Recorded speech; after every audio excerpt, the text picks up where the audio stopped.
A young ne'er-do-well lived in one of the cities of ancient China.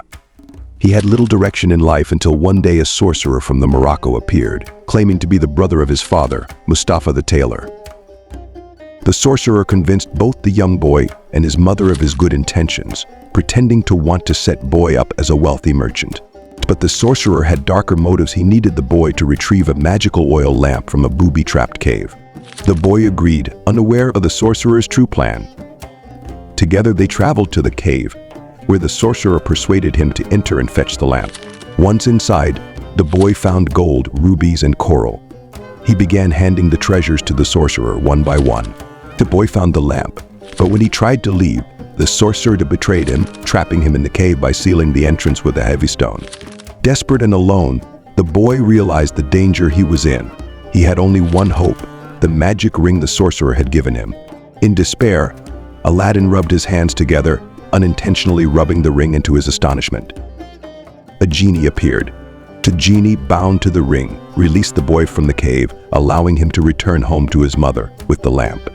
Back home, the boy's mother, not realizing the lamp's magical powers, began to clean it, hoping to sell it for food. As she wiped the lamp, a second, far more powerful genie appeared, offering to fulfill any wish for the one who held the lamp. And this, my friend, is the story of Aladdin and the magic lamp, one of the most famous tales from 1001 Nights. But,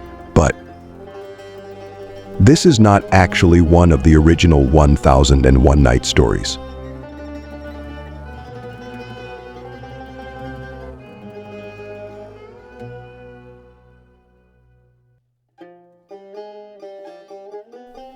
Yes, you heard that right. Aladdin was never part of 1001 Nights originally. This tale was added later by a French Orientalist named Antoine Galland. Galland is one of the most famous people to translate 1001 Nights. But here's the catch. This story doesn't it as in any of the original manuscripts he worked on. So where did he get this story? Who told him about it? Well, if I told you now, you wouldn't need to finish the episode. Our episode today is about 1001 Nights, the legendary book that has been described by writers from both the West and the East as the source of all stories. Let me tell you, my friend, a little secret. In truth, the original 1001 Nights didn't actually contain 1,000 stories. In reality, the number of nights ranges from 270 to about 700. Wait a second, from 200 to 700 stories. Then who filled it up to 1,000? In his book Amazing Thieves, the Brazilian writer Paulo Lemos Horta tells the story of how many tales were added to 1001 Nights. Wait, how could the original author agree to this? How can someone tamper with their own story, their life's work? That's a great question, my friend. And it leads us to an even more important one. Who wrote 1001 Nights in the first place? The answer is that no single person wrote it. The truth is, these stories weren't originally written down, they were told. Passed on by word of mouth, shared from person to person, and eventually, after a long time, they were written down. This brings us to yet another crucial question: what exactly is 1001 Nights? Who are all these characters, and what is this incredible world?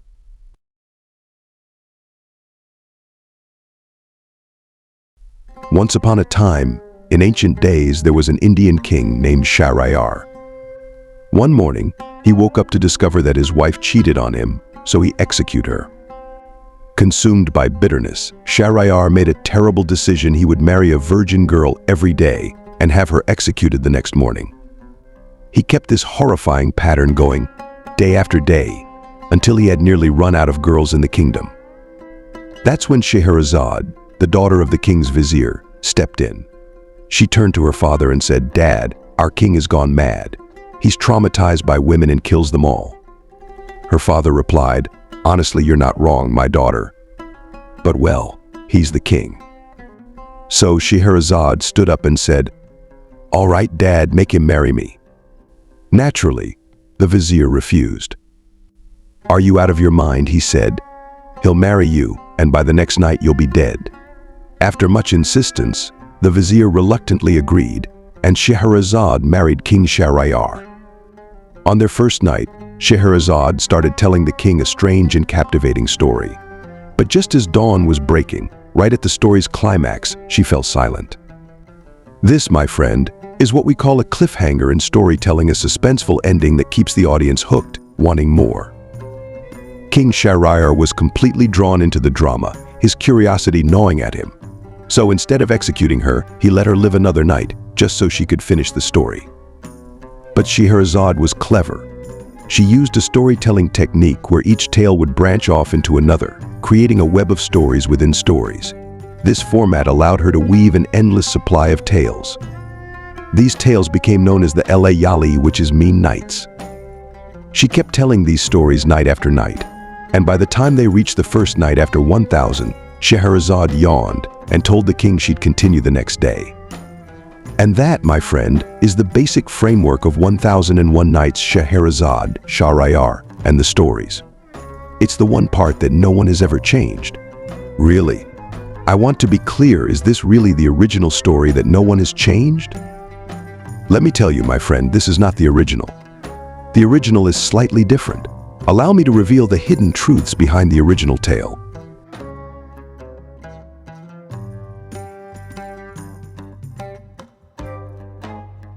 The original story is bolder and more intricate. It begins not with Shahryar, but with his younger brother, Schahzaman, who is a king neighboring his brother's kingdom. While out hunting, he forgets his ring, so he returns to retrieve it and finds his wife cheating on him with a slave. In a fit of rage, he kills them both. However, he loses his sanity and laments, "What good is a king if my wife prefers my slave?" He abstains from food, drink, and conversation, consumed by grief and shock. His ministers grow worried and send him to his brother, Shahryar. Neither Shahryar nor his doctors can understand what has befallen Schahzaman.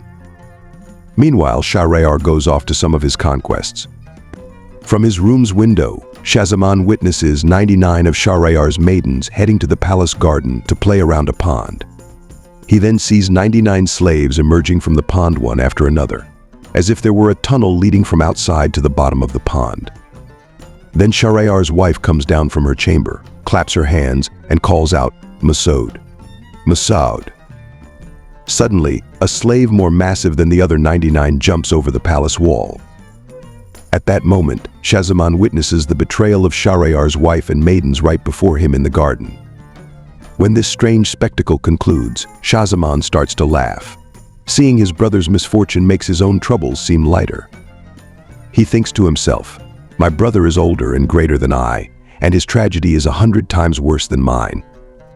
When Shahryar returns from his conquests, he finds his brother eating, drinking, and speaking as if he had recovered from his sorrow. Shahryar asks him about his situation, and Schahzaman reveals what he saw. Shahryar doesn't believe him, so Schahzaman says, "Announce in the palace that you are going hunting and stay in my room to see for yourself." Shahryar does just that and witnesses what his brother saw, no more, no less. He, too, loses his sanity. He orders the execution of the 100 women and the 100 slaves, then says to his brother, "I don't think anyone has suffered as we have. What good is a king if such things happen to us? In my opinion, we should leave our kingdoms to our ministers and roam the earth. If we find anyone who has faced the same fate, we will return and know that such things happen. Otherwise, we are cursed and doomed, and there is no good in kingship or sovereignty." His brother agrees, and they leave dressed as dervishes, traversing mountains and valleys. After much wandering, they arrive at the seashore. While resting under a tree, a fierce whirlwind rises from the sea, and they climb to the top of the tree to hide. To their astonishment, the whirlwind turns out to be a giant genie emerging from the sea, carrying a large chest on his head. When he reaches the shore, he places the chest down and opens it, revealing a smaller box inside. When he opens the last one, he pulls out a girl as beautiful as the moon. He says to her, "O my virgin wife, whom I snatched from her groom on her wedding day, untouched by human or jinn. I have kept you safe from both worlds in the depths of the 7 seas. I am tired, so sit by this tree. Let me rest my head in your lap, and I will sleep." The girl obeys the genie and puts him to sleep, while the 2 kings tremble in fear from their perch in the tree. The girl notices them and gestures for them to come down. They reply, "If we come down, your genie friend will eat us." She whispers back, "If you don't come down, he will wake up and eat you." They had no choice but to descend.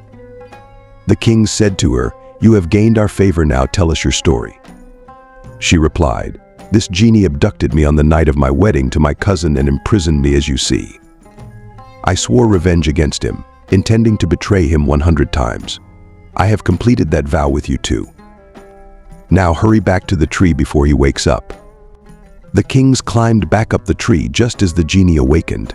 He said to the girl, "O my virgin wife, whom I snatched from her groom on her wedding day, let us return home." He placed her back in her box, secured the 7 boxes, and carried them on his shoulders, disappearing into the sea. The 2 kings descended, laughing. They thought, "This can happen to anyone. At least we are human, and look what happened to this jinn."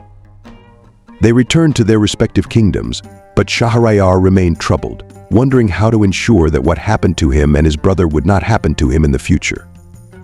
His mind led him to a grim conclusion: he would marry a virgin girl every night, and as soon as he spent the night with her, he would have her executed.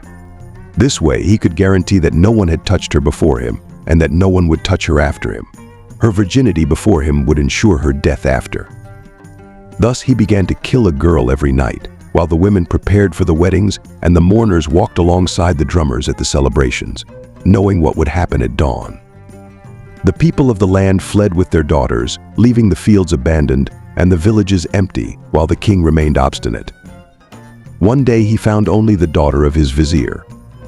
The vizier had 2 daughters. One was grown, a wise scholar who read books, named Scheherazade, and the other was a young child, no more than 5 years old, named Dunyazad.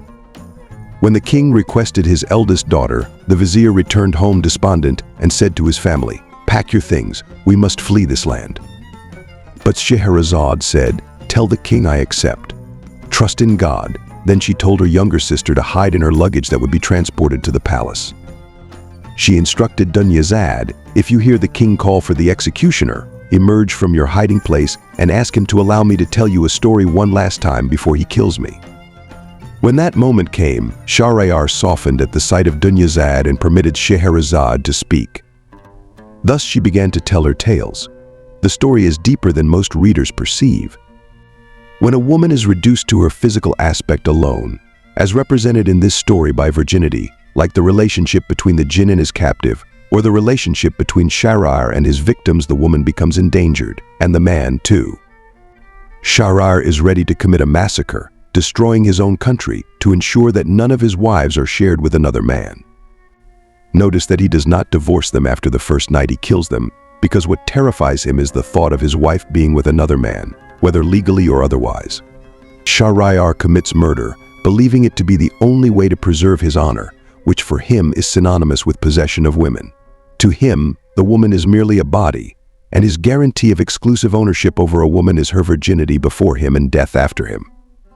Thus it is no coincidence that the scene with Dunyazad, a child who has not yet reached maturity, and Scheherazade standing in for their mother, is the moment that postpones Shahryar's wrath. In that moment, he sees in the mother and daughter 2 examples of womanhood that are different from the object of his desire. Scheherazade tells her sister, not the king. While kings are occupied with tales of jinn and demons, she intentionally stops the story at a point that stirs the king's curiosity, making him want to listen, so he too becomes a recipient of the tale like Dunyazad. He becomes like a child, and Scheherazade becomes his mother, as if the story illustrates how the relationship between lovers or spouses, when reduced to mere physicality and power, like the foolish jinn's relationship with the girl in the box, the kings with their first wives, and Shahryar with his concubines, ends in betrayal and murder.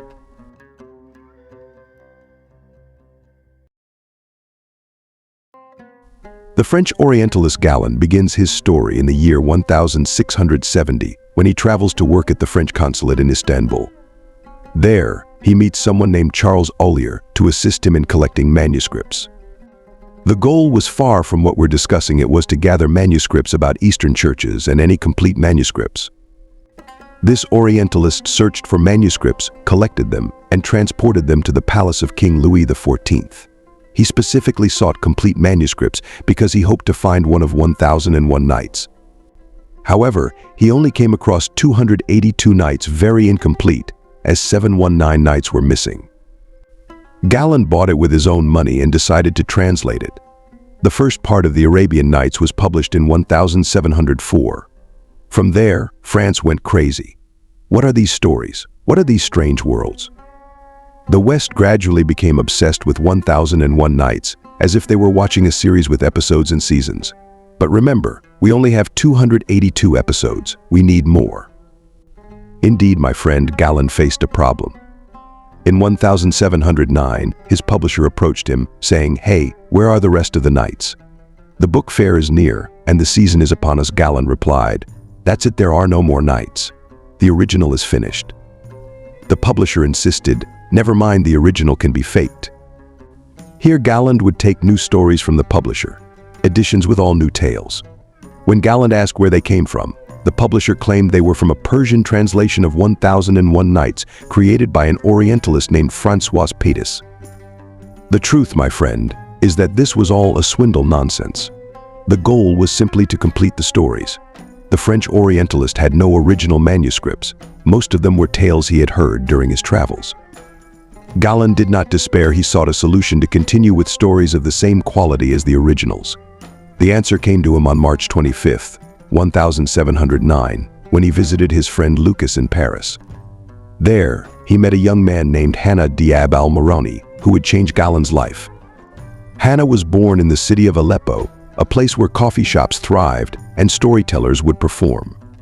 This was an important cultural event. The storyteller would captivate the audience with tales. Because of this upbringing, Hanna was a natural storyteller. When he met Galland, he shared stories about Aleppo and the East, including his travels with his friend Paul Lucas. Galland recognized in Hanna a significant advantage. He had a remarkable talent for narration. Galland thought to himself, "I got it. This man will solve my problem." Hanna had traveled to those strange eastern lands, heard their stories, and knew how to tell them. Between March and June 1709, Hanna Diab told Galland 16 stories, including Aladdin and the Magic Lamp, the most famous tale from 1001 Nights. Galland managed to complete 2 full volumes of Hanna Diab's stories, quenching the market's thirst for tales from 1001 Nights. This brings us to an important question. Why were the French and Europeans so captivated by stories from the East, stories filled with lamps, princesses, curses, and genies, so much so that they became a trend? Why was there such success? The answer, my friend, lies in a state of obsession with the East, which became known as Orientalism. The term was revived by the Palestinian researcher Edward Said. In his book, Orientalism, Said defines it as a vision shaped by the British after their occupation of India. The British acted as travelers to conquer distant lands. To stir excitement for their ventures, they needed an imaginative narrative that answered questions. Where are we going? Who will we occupy? Why will we occupy them? This perception is Orientalism, not the East itself. It represents the West's view of the East, encompassing the Middle East, the Far East, such as India and China, and the Near East, including Turkey and the Balkans. My friend, a thief won't come and admit he's a thief. He will just say, "I did you a favor by occupying you." In contrast, earlier Orientalism was grounded not in contempt, but in fascination. Europeans were genuinely impressed with the Middle East. This is the image transmitted to Europeans, an exotic place full of wonder. Sometimes, this type of Orientalism is called Baroque Orientalism, referencing the Baroque era in Europe, which imagined the East as a liberated place devoid of rules, etiquette, or prestige. Galland struggled to convey this accurately to the French citizens. His mission was to align what he read in the manuscripts with what the French reader expected when purchasing the book. Let me explain how Galland adjusted these stories to fit European tastes and perceptions of Middle East. For instance, my friend, 1001 Nights contains numerous sexual stories. Imagine a campaign arose in France calling for the removal of explicit scenes from media. Galland had to tone down the intensity of the sexual content present in these tales. Moreover, he altered the endings, playing with the outcomes. Where's the copyright? Where's the translation honesty? My friend, remember, we're discussing the 18th century. Copyrights weren't as they are now. This is true even for the writers we know. Think about how this applies to a collection of stories whose authors remain unknown.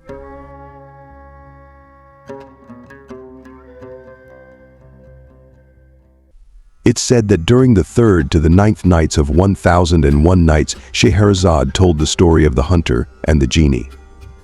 A simple fisherman who has 3 daughters goes fishing and regularly comes across something strange. One day he finds a jar stamped with the seal of Solomon. The hunter opens the jar and a massive, terrifying genie appears, filling the sky. He declares, "Ask and wish." "How do you want to die?" The genie continues. "I am like this. Whoever summons me faces death in the manner they desire." The fisherman thinks for a moment and replies, "Genie, I will allow you to kill me, but I have a question first." "Honestly, Genie, I can't believe you. This enormous being came from this little bottle." Genie said, "Man, I swear I did." Fisherman said, "I still can't believe it. You're huge and the bottle is small. Show me how you get in and out." Then the genie responds, "I will show you, man. I was living here. Look." The genie then enters the bottle and the fisherman locks it. Then the fisherman makes a deal with the genie inside. He says, "Look, I don't mind releasing you again in exchange for finding an ordinary genie who grants my wishes." When he releases the genie fulfills his promise. The fisherman's life improves, and at the story's end, he marries off his daughters to a prince and the king. This was the original narrative of 1001 Nights, a hero worthy of royalty. But Galland altered this ending. Instead of the fisherman's daughters marrying the king and his son, he let them marry ordinary men, as that was not socially acceptable in France. In France, during the monarchy, something like this could upset people. It's a society where class distinctions are clear and explicit, and any mixing can lead to problems. 1001 Nights mainly consists of 3 types of stories. The first type includes tales set in India, similar to the stories found in Kalila and Dimna, often involving proverbs and sermons spoken by animals. The second type of story is set in Baghdad, particularly during the reign of Harun al-Rashid, and these stories were mostly written in Iraq. The third type takes place in Egypt. According to some researchers, these 3 types are the main classifications of the tales. The oldest known copy of 1001 Nights dates back to the 15th century. William Lane notes that many of the stories were likely written in Egypt, and interestingly, the Arabic language used in these tales is in the Egyptian dialect. This suggests that the collection was reassembled or rewritten in Egypt, borrowing stories from India, Iraq, and the Levant, and then blending them into an Egyptian narrative. Thus, 1001 Nights became a collection of stories told in Egyptian style. But beyond these familiar tales, there are others that existed separately. For example, the story of Sinbad was found in its own manuscript, detached from the rest of 1001 Nights. This shows us that the book continued to evolve, with stories being added, removed, and altered over time depending on the region. Every culture that encountered these stories contributed something to them, transforming them into a kind of cultural vessel. The stories became a mixer of civilizations, representing not just one nation but many, and without a single, definitive author. 1001 Nights introduced new storytelling templates and was chronologically ahead of European narratives, which hadn't yet developed similar forms. In the Arabian Nights in contemporary world cultures, the author describes the modifications and alterations made by Orientalists as profoundly unsettling, likening it to a form of literary colonization akin to the colonialism imposed on the East. This perspective suggests that many translations of 1001 Nights require a process of decolonization. Only by freeing these tales from Orientalist influences can we come closer to experiencing the authentic narratives or stories that most closely reflect their true essence. If you enjoyed this journey through the enchanting tales of 1001 Nights, please like and subscribe for more stories and adventures. Thank you for watching.